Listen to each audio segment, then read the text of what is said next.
So we just start by being like, if there's anything you want to talk about in the context of your relationship to beauty, and we sort of start externally and then go deeper. So whether it's any influence or memory around like face, because that's what we're sort of capturing. Yeah. That you would like to talk to. Okay. Mm-hmm. Sort of, even what you were saying just before when Maddie was like, I love your smile. Yeah.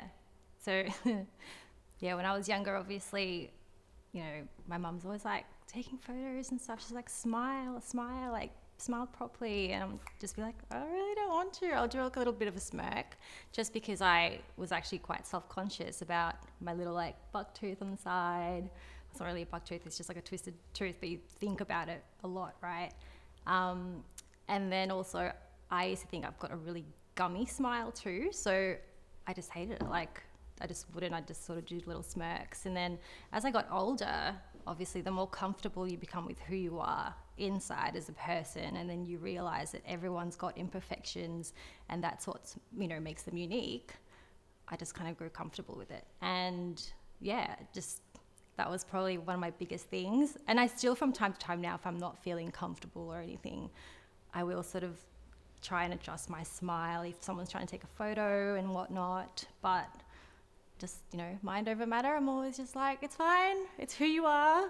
It's all right. It's all good. And then, just go with it. Totally.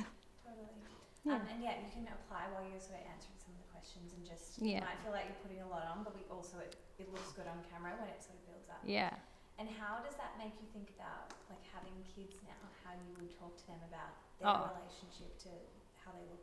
Honestly, it kind of angers me a little bit because I feel like growing up, and obviously it depends on your family dynamic, but also your environment affects you so much.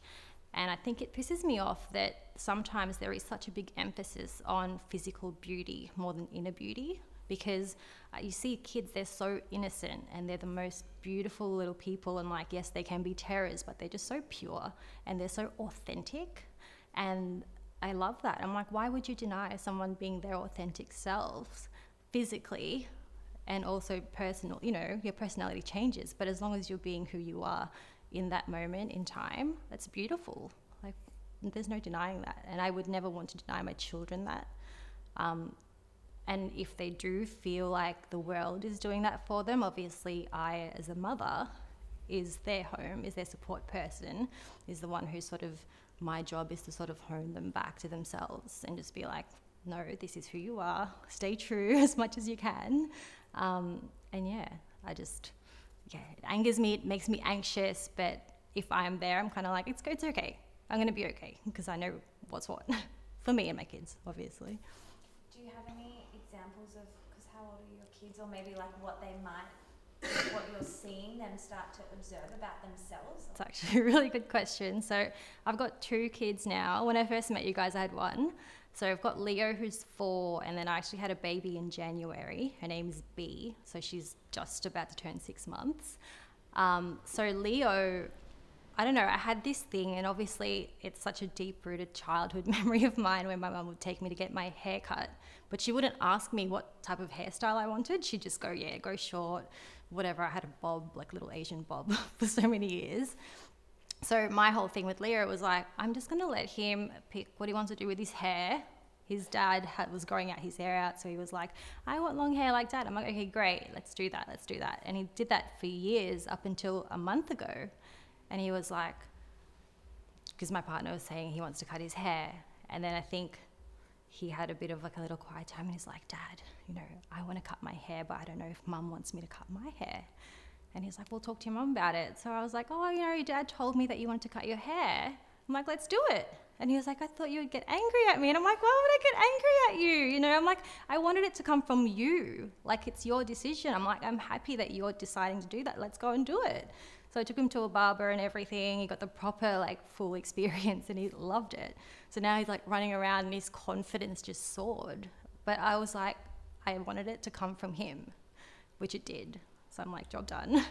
It's good. But it is, so interesting, I guess, seeing them. What do you think about, like, how long were they not being confident or feeling like it wasn't them? Yeah. Related to ourselves, right? Where your Exactly. idea of yourself changes over time, and then your decision whether to present that Yeah. externally. whether that's changing fashion or your own hair or like makeup look or anything. And like I said, like, you know, your personality changes too, and that's totally okay. And you're right, as long as you're sort of staying true to who you are and you've sort of molded over and you've just gone, okay, I don't want to do this just because I've seen it. Like, I understand that's not my reasoning for it. My reasoning is, you know, I do want to genuinely try it and I do think it's going to suit me and whatnot. And then just having that understanding and that self-awareness, I think, makes the biggest difference.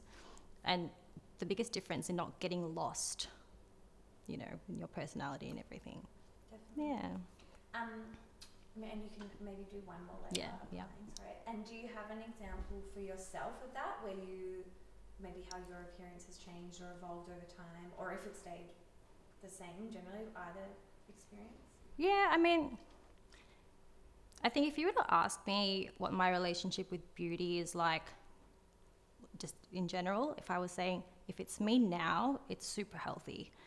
But if it was me, you know, when I was in my early 20s, it was very much driven by what, you know, my partner at the time wanted, or like impressing that person and impressing my friends and then going with friends. But as I got older, it's just become more like understanding myself and having that self-awareness and learning all about myself and, hey, what I actually do like, and then what works for me in my lifestyle at this very moment. And yeah, so I think, like, again, bring it back to self-awareness, which sounds really simple, but it's actually quite hard, I think, especially in a world where social media plays the biggest part in everyone's day-to-day lives. Like, as much as they say, you know, that they don't look at social media that much, it's just constantly surrounded by it.